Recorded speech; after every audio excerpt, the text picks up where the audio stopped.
Yes, I know what you're thinking, but if you watch this video to the end, you will see that I actually have evidence that proves that Shanks is the leader of Sword, and you too will become a believer. So let's get into it. What's up with the costume, you freak? My name is Masquerade.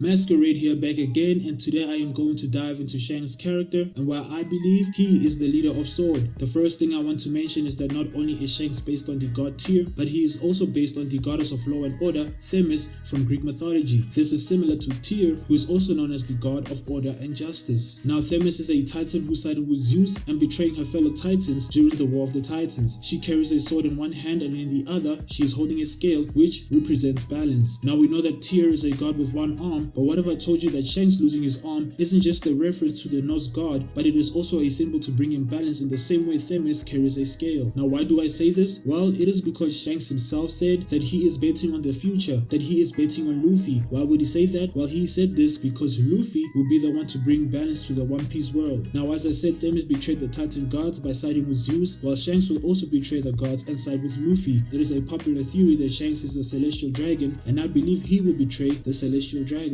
Not only is him meeting with the Gorosei a sign that he is a celestial dragon, but there is another piece to the puzzle that suggests so, and that is the mere fact that he stole the Hito Hito no Mi and hasn't been hunted down by the world government. And this is odd because they know that Shanks is the one who stole it, as Who's Who confirmed this in Wano. So it makes sense that the world government wouldn't take any action against him, as it is forbidden to do anything to a celestial dragon. We see this with Doflamingo, who was allowed to do as he pleases just because of the title. What is also crazy is that we know that Sword is an organization that keeps track of the Yonko, but is that really true? Do they really keep track of all the Yonko or just those that Shanks doesn't get along with? For instance, it is assumed by the fanbase that Aokiji works for Sword and he is keeping track of Blackbeard, whereas Drake was keeping track of Kaido. Big Mom doesn't have any Sword members under her ranks, and I believe that the reason for this is that Shanks has never had any conflict with Big Mom. It is no coincidence that the two Yonkos targeted by Sword are the two pirates that have had conflict with Shanks in the past. Shanks has also shown throughout the story that he wants to keep things balanced for as long as he can. We see this when he tries to stop Ace from going after Blackbeard by asking Whitebeard to stop him. Themis was also known to be prophetic, and she tried to stop a civil war from happening, and that is similar to Shanks. He was able to predict that chaos will come from Ace confronting Blackbeard, and even said that Kobe's actions might have changed the future. Now we know that Shanks uses a sword named Griffin, and a Griffin was known as a treasure keeper and a symbol of military power, and it is also sacred to the sun. And we believe that Shanks is protecting the One Piece just like a griffin protects treasure. And not only that, but he himself has military power in Sword. What is also crazy is that the Red Force, his ship, has a symbol of the sun in the front, in the same way Luffy's ship also has the symbol of the sun. I believe Shanks is an ally and has been orchestrating all of this as the leader of Sword. Now there is also another detail, and that is his crew never call him captain, and that is because Sword already have a captain, and the captain is